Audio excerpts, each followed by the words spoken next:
Suuraa abbaa manaa boonee kanaa baay'ee namoota ka ilaalee boo'u jira. Ka ilaalees immoo siif bagaa kajuus hin jira. Dhugaa dubbachuu fi gadda cimaa keessa akka jiru akka inni ibsu gufiyyaasaa akka gaddaallee maqaa isheetiin hojjetachaa jira. Waan hundumaallee gadda ofii akkanaa ibsachuu jira jechuudha. Hawaasa akka isinitti himuu barbaada. Kanarratti wanta hubachuu qabnu waa baay'eedha. Sinii galee kanarratti waan baay'ee hubachuu dandeenya. Gowwaan namarraa barataa, gamni immoo ofirraa barataa akka jedhan sanadha. Akkuma argitanii koomentiin barreessinaa viidiyoo kana. Yoo isinitti tole laayikii godhaa, dhaggeeffadhaa. Yoo isinitti hin tolle immoo koomentii naan barreessina. An koomentiin barbaadu yoo fedhellee koomentii cufuun hin danda'a jechuudha. Yoo yaadni kiyya sirrii ta'e yaadni kiyya deeggara, yoo isin hin taane zinjaa darbaa jechuudha. Asirratti gorsa dubbachuu barbaada. Maaliifi namoonni baay'ee yaada isaanii gurbaa kanarratti kennachuu waan jiraniif jechuudha. Baay'een isaaf baga jedha, baay'een immoo isaaf gadda. Waluma keessa jechuudha. Ilmi namaa akkuma bifti keenya adda ta'e waa baay'ee yaanna. Boonee bichaa miti. Fakkeenyaaf haadha manaa caalaa bultume haa fudhannu. Eengadda maal jette? Obsee dadhabeera yaa ijoollee koo, kanaa booddee nagaheeraa nin deemaa, dhiifama naaf godhaa. Hin ta'asee garuu wanti hundi ta'uu dideette. Kana jechuun ishee maal agarsiisa? Jireenyi ishee mana ishee keessatti abbaa manaa ishee waliin akka isheen nagaa hin qabne agarsiisa. Sinii galee naagame egaa ijoollee koo itti barreessuun ishee abbaa manaa ishee waliin akka isheen nagaa hin qabne agarsiisa jechuudha. Okay, isheerraa fakkeenya fudhannee asaa deebinu. Boonee fi Joosii. Joosiin boonee jaallata, hin jaallatu waan beeknu hin qabnu keessa isaa. Haa ta'uuti garuu viidiyoo isaa waliin hojjetanii Joosiin akka booneen taatu hin ta'u. Kana hundi keessan beekuu qabdan. Akka booneen taatu hin ta'u Joosiin. Maaliifi boonee irra gangalattii qaanii takka illee hin beektu. Sababiinsa jaalalaan mo'amtee waan jirtuuf addunyaa kana hin beektu jechuudha mucaan. Isa jaallattee waan jirtuuf namni jaalate namni maannaan jedhaa namni sanadhaa hin jedhu jaalalli. Sii galee kan akkatti qabachuu qabdan.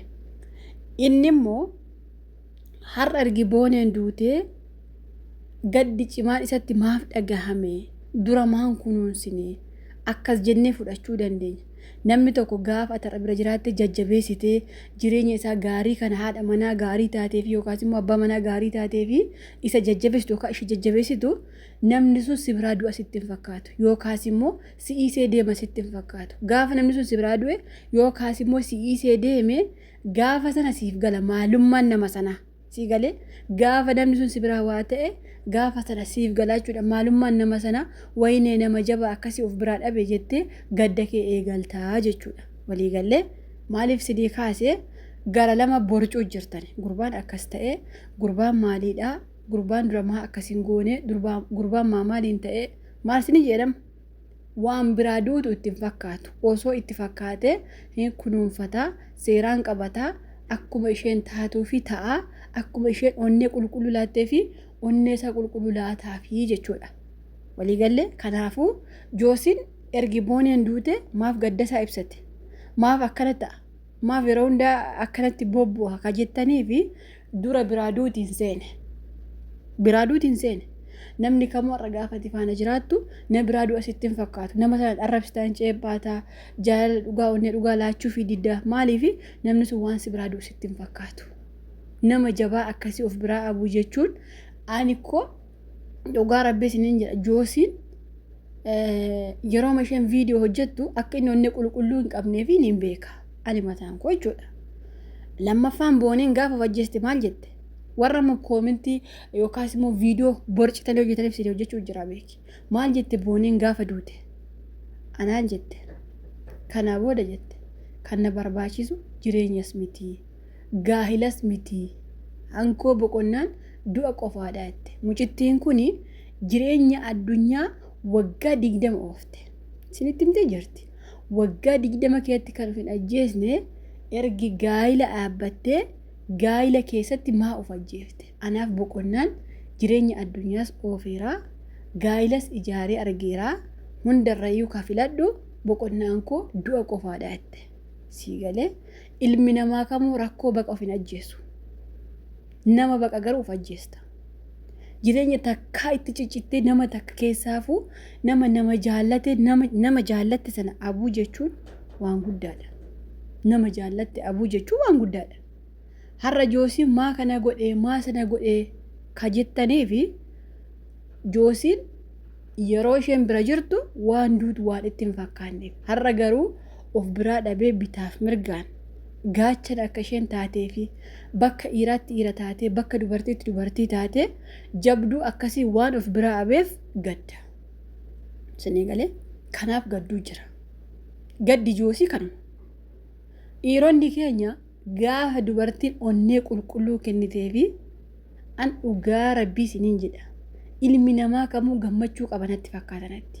Ergi haadha manaa caalaa bultumee hin gadda. Barreeffama akkasii maxxansitee of ajjeesuuf deemte namni qabee ishee deebise ergasiin ilma namaa kamuu bifaan hin madaalu. Ani gaafa haadha manaaf abbaa manaa miidiyaa kana irratti argu wayne eebba akkamii qabu ka jireenya akkatti jiraatan nan hawwa dhugaa rabbii. Eebadi ana abaarameen uumame gaa'ila kiyya jireenya kiyya umrii kiyya hin jedhan. Edaa gaa'ila kana keessatti namni gubateetu gaafa isaa fi game gara finyoo of qeesha. Booneen illee kan yeroo hedduu guyyittiin kun akka dhuftu hin beekaa itti barboodan. Kan isin amma olii gadi kijibdan kana miti. Kaan fooloo barbaadda, kaan maal ta'uuf Joosiin akkas ta'e Joosiin maal guyyittiin kun akka dhuftu hin beekaa itti boodan viidiyoo ishee keessatti kan guyyaa gaafa duutu. Kana jechuun ishee maa jechuu isheeti? Waan Joosiin jaalala dhugaa hin laanneefiifi. Kana jedha furtuun beekuu qabdan. Dhugaa rabbii isin jaa kana sirriitti beekuu qabdan. Silaa booneen guyyittiin kun akka dhuftu hin beeka hin jettu. Akka inni onnee qulqulluun laannee fi waan beektuuf akka inni yookaas immoo gara booddeetti si'isee hin deema akka inni jedhu waan beektuuf guyyittiin kun akka dhuftu hin beekaa jette. Innaa dhugaa rabbii isiniin jedha ilma namaa kamuu dubartiis ta'eera gaafa jaalattan onnee qulqulluu wal jaaladha lamaan keessan. Tokko si jaalateef tokko si jibbi faayidaa kan qabu tokko umarratti of ajjeesuunsa waa hin oolle. Inni si jaalatu sun gaafa si of ajjeesa bakka filannoon isaa of ajjeesudha. Maaliif jaalaluma isinitti hin fakkaatin nama onnee garmalee nama wal jaalatu jira beeki. Akka boonee kana bakka onnee qulqulluu kan makaatti hin qabaanne isa malee ka ijji ishee nama takka hin agarre. Namni akkasii gaafa irraa jalaa gorte du'a bichaa filata. Booda gorte immoo gadduun kee waa hin oolle jechuudha. Joosiin amma gadduun isaa guyyaa tokko na gaddisiisee beeku ani. Dhugaa rabbii isiniin jedha. Guyyaa tokko keessaa guyyaa tokko an Joosiif gaddiin beeku. Sababiin isaa warqii harkaa qaban sibiilaa jedhan.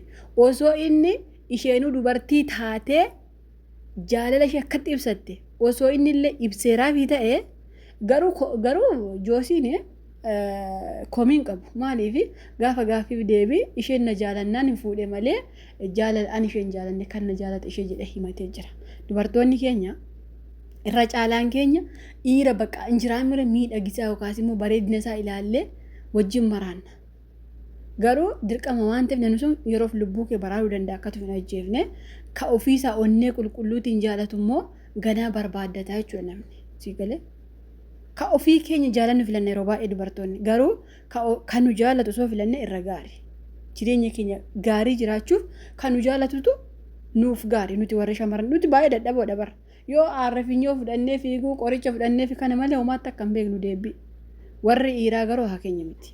Kanaafuu warri gaddi Joosii isin gaddisiisee Joosiin maa gaddaa maal ta'ee wayne obsi maalii ta'e Joosii warri jettanii jabduu waan of biraa dhabeef gaachana waan of biraa dhabeef gargaartuu ajaa'ibaa waan of biraa dhabeef dubartii cimtuu addunyaa kanarraa fakkeenya taatu waan of biraa dhabeef gadduuf jira bakka. Kanuma jaalattanis jibbitanis gaddi Joosii kanuma. Waan ta'e gaddaa jiru hin jiru. Osoo Joosii warqii ta'ee fi akka ishee warqii taatee fi jaalala warqii laattee fi osoo inni illee warqii qulqulluu ta'eeraa fi ta'e booniin of hin ajjeestu. Kanuma dubbiin jiru. Dubartiin tokko ergaati manaaf abbaa manaa mana keessa abbaa manaa kee ergisi jaalate ati of ajjeesuu miti gabaa deemtee aga deebittu iyyuu bakka isa wanti jetta. Kanaafuu ani Joosiitti illee gaddaan jiru. Maaliif beektanii? Akka isheen of ajjeestu hin beekunni. Siigalee na dhiistee fa'aa waan deemtu bakka intala kana yoo dhiisee na dhiistee deemti malee waan taatuun qabdu akkatti fudhata Joosiin. Garuu nama booniin akkas miti. Murtoo du'aa ofirratti fudhatte. waan wadhiisa wayifa itti fakkaachuu danda'a. Yeroo isheen jaakoo na sukkuumi ka dubartiin akkas jetti isheen garuu qaanii tokko malee akkas jetti. Kanaafuu warri gaddi joosii isin gaddisiise isa hagaddu haadha warraa isaa du'e waan ta'eef gadduun isaa dirqama isinii galee.